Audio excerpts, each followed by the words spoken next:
Saudara-saudara, selamat sore. Hari ini kita akan kembali menyampaikan beberapa hal terkait dengan progres penanganan pandemi COVID-19 sampai dengan tanggal 4 Juni hari ini, dengan data yang kita himpun sampai dengan pukul 12.00 WIB. Kita pahami bersama bahwa situasi pandemi COVID-19 di tanah air ini semakin hari semakin terkendali. Bukan hanya kita lihat dari sisi data, yang kemudian kita turunkan sampai dengan tingkat kabupaten kota maupun provinsi, tetapi juga bagaimana respon masyarakat yang semakin hari semakin baik. Kita sudah banyak melihat masyarakat yang tidak panik, kemudian masyarakat yang kecewa melihat orang yang lainnya tidak mematuhi protokol kesehatan. Setiap hari kami selalu mendapatkan informasi dari masyarakat tentang kekecewaan melihat masyarakat yang lain mengabaikan protokol kesehatan ini. Melihat masyarakat lain yang masih tetap bergerombol, tidak menjaga jarak, tidak menggunakan masker, bahkan membawa anaknya yang masih balita ke tempat keramaian, ke toko, ke pasar, melihat orang-orang yang sudah lanjut usia masih berada di luar. Ini adalah gambaran bahwa sebagian masyarakat kita sudah mulai peduli. Gambaran inilah yang pelan tapi pasti kita harapkan terjadi, sehingga kemudian masyarakat bisa menjadi kontrol bagi masyarakatnya sendiri untuk sama-sama mematuhi protokol kesehatan ini. Kesadaran ini yang memang kita harapkan, dan kami meyakini bahwa semakin hari ini akan semakin menjadi lebih baik. Saudara-saudara, mungkin kami akan mengingatkan hal yang sederhana. COVID-19 adalah masalah dunia. Hampir semua negara di dunia ini terdampak. Dan sampai dengan saat ini, kita masih belum bisa mendapatkan cara untuk memberikan kekebalan secara buatan dengan menggunakan vaksin. Karena proses pembuatan vaksin yang saat ini terus dikejar oleh para ahli di seluruh dunia masih belum mendapatkan pilihan yang terbaik. Oleh karena itu, kita juga tidak tahu pasti kapan itu akan bisa didapatkan, meskipun kita semua berharap bahwa ini bisa kita dapatkan. Namun, bukan hanya ini yang kemudian membuat kita diam, yang membuat kita pasrah, menyerah dalam situasi pandemi global ini. Kita bersama-sama seluruh bangsa di dunia melakukan hal yang sama, yaitu bagaimana kemudian harus merubah perilaku kita agar aman dari tertular COVID-19. Kita memahami bahwa penyakit menular itu pasti basisnya adalah masyarakat. Ada sumber penularan di tengah masyarakat yang tidak terisolasi. Bahkan pada fenomena COVID-19 ini seringkali kita dapatkan masyarakat yang tidak sadar kalau dirinya sakit. Sehingga kemudian tidak ada langkah-langkah nyata untuk dia lakukan guna melindungi orang lain agar tidak tertular penyakit yang dia bawa. Kita mengenal terminologi orang tanpa gejala. Inilah yang kemudian menjadi permasalahan kita. Atau sebenarnya ada gejala, tapi demikian ringannya sehingga tidak dianggap bahwa dia sakit, atau tidak merasa dia sakit, atau masyarakat juga tidak melihat dia sakit. Panas tidak tinggi, batuk juga tidak parah sekali-sekali, dan merasa tidak ada masalah dengan aktivitas fisiknya, padahal di dalam tubuhnya ada virus. Padahal dia bisa menularkan kepada orang lain melalui droplet pada saat dia bicara, pada saat dia batuk, pada saat dia bersin, dan dia tidak menggunakan masker. Yang kedua adalah adanya masyarakat atau orang lain yang rentan tertular karena tidak menyadari dan tidak mau melaksanakan protokol kesehatan dengan baik, mengabaikan menjaga jarak, mengabaikan kebiasaan menggunakan masker, mengabaikan kebiasaan mencuci tangan. Inilah yang kemudian menyebabkan proses penularan masih saja terus terjadi. Saudara-saudara, sebagian masyarakat kita sudah menyadari itu. Oleh karena itu, sekarang sudah bukan menjadi suatu pemandangan yang aneh manakala ada orang menggunakan masker di luar rumah. Namun akan menjadi perhatian banyak orang manakala ada orang yang tidak menggunakan masker di luar rumah. Inilah perubahan-perubahan yang kita inginkan. Inilah tata kehidupan baru yang sebenarnya ingin kita ciptakan. Sehingga mentaati dengan disiplin dan melaksanakannya protokol kesehatan itu bentuk konkret dari upaya untuk mencegah tertular COVID-19. Harapan kita ini bisa membudaya. Oleh karena itu, pada berbagai kesempatan kami menyampaikan bahwa agent of change yang bisa melakukan perubahan secara fundamental ini adalah keluarga. Peran keluarga, peran kepala keluarga, peran ibu, peran bapak sangat-sangat penting untuk mengedukasi dan memberikan keteladanan kepada anak-anak kita agar tidak tertular. Saudara-saudara, arah ke sana sudah mulai kita lihat di tengah masyarakat. Oleh karena itu, tadi sudah dijelaskan bahwa mematuhi protokol kesehatan tidak harus menunggu wilayah domisili kita menjadi zona kuning. Tidak harus menunggu wilayah zona kita menjadi orange. Dan tidak perlu menunggu wilayah kita menjadi zona merah.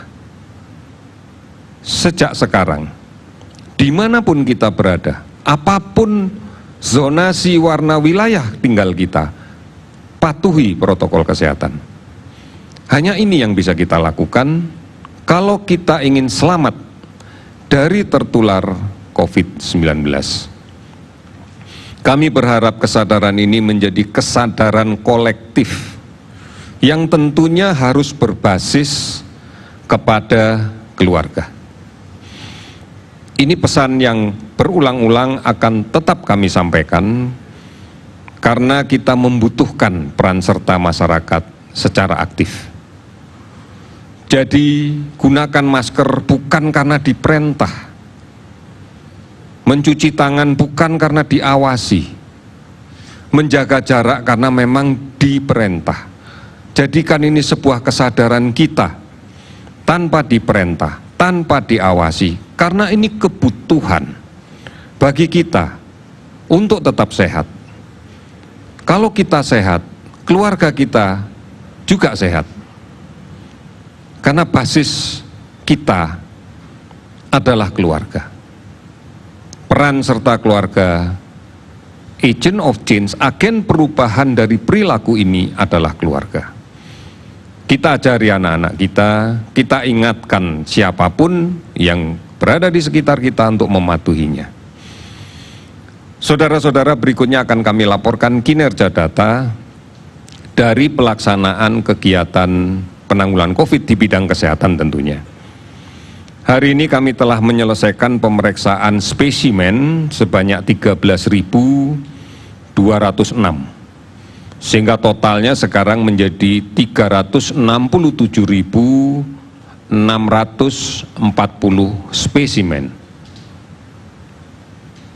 Baik yang kita periksa dengan real time PCR maupun dengan TCM.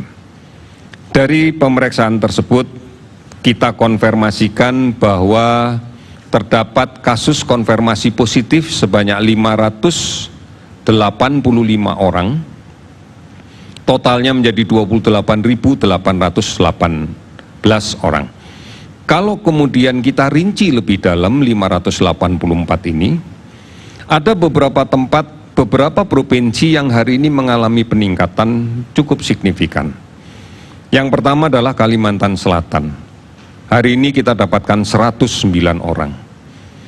Dari penyelidikan epidemiologi yang dilakukan, dari tracing yang dilakukan, ini adalah kontak erat di 2 pasar yang terjadi dalam seminggu yang lalu.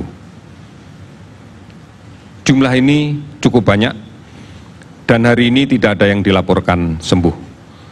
DKI Jakarta ada 94 kasus dan hari ini dilaporkan 21 sembuh.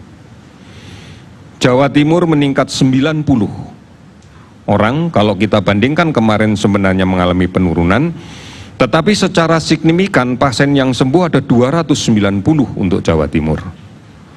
Kemudian Sulawesi Selatan ada 54 kasus dilaporkan positif hari ini, ada 3 yang sembuh. Sumatera Utara ada 44 kasus dengan 7 yang sembuh. 19 provinsi dilaporkan kenaikannya di bawah 10, antara 9 di Jawa Barat dan 18 sembuh. Kemudian di Kalimantan Timur ada 6, dilaporkan hari ini 7 sembuh. Dari 19 itu diantaranya ada Jambi, hari ini melaporkan 2 dan 10 sembuh. Kemudian Kalimantan Barat tidak ada penambahan kasus, tapi ada 15 yang sembuh. Kemudian Kalimantan Utara tidak ada penambahan kasus, ada 8 yang sembuh. Dan beberapa provinsi tidak ada kasus yang dilaporkan positif hari ini. Akumulasi jumlah kasus sembuh adalah 486 orang, sehingga totalnya menjadi 8.892 orang. Meninggal 23 orang, sehingga menjadi 1.721 orang. 418 kabupaten kota telah terdampak kasus ini di 34 provinsi. Kami masih melakukan pemantauan di seluruh provinsi terhadap 47.373 PDP dan kemudian pengawasan pada 13.416 orang yang dalam pengawasan, pasien dalam pengawasan. Saudara-saudara, kalau kemudian kita lihat secara keseluruhan, kita bisa melihat bahwa kesadaran masyarakat sudah mulai bangkit dan cukup bagus, dan kami bangga dan mengapresiasi ini. Karena sudah mulai menyadari betapa pentingnya untuk kemudian rajin mencuci tangan dengan menggunakan sabun dan air yang mengalir. Kemudian sudah mulai menyadari bahwa membutuhkan masker setiap keluar rumah dan betul-betul selektif untuk keluar rumah, hanya untuk hal-hal yang dirasakan penting. Kemudian sudah mampu untuk mematuhi ketentuan menjaga jarak. Dan sudah mulai banyak kita lihat menyadari betul tidak ada untungnya berkerumun. Tidak ada untungnya kemudian berdesak-desakan. Kita semuanya harus menyadari ini, karena inilah cara kita untuk bisa produktif namun aman dari COVID-19. Oleh karena itu, mari tetap kita ikuti informasi yang benar tentang COVID-19 ini. Ada portal covid19.go.id yang bisa kita akses. Ada call center 119 extension 9 yang bisa kita hubungi setiap saat. Ada akun media sosial @lawancovid19 yang bisa kita ikuti. Banyak sekali aplikasi-aplikasi online yang kemudian bisa kita gunakan untuk kepentingan berkonsultasi seputar COVID-19 ataupun tentang penyakit-penyakit yang lain. Ini juga merupakan satu cara bagi kita untuk menghindari, mengantri, menumpuk, berdesak-desakan di rumah sakit hanya untuk kepentingan konsultasi. Gunakan layanan-layanan online. TVRI, RRI tiap hari pasti akan mengupdate berita ini, dan demikian juga radio, televisi swasta yang lainnya pasti akan bersama-sama kita untuk selalu memberikan informasi yang baik. Saudara-saudara, kembali lagi, basis pertahanan kita dan basis kekuatan kita adalah keluarga. Mari kita lindungi, mari kita jaga, dan mari kita secara bersama-sama melawan COVID-19 ini. Kita bisa, Indonesia pasti bisa. Sekian, terima kasih.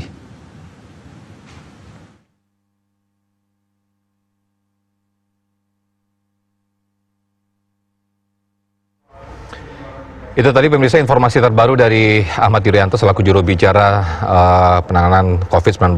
Ada penambahan kasus sebanyak 585, sehingga total hari ini sebanyak 28.828.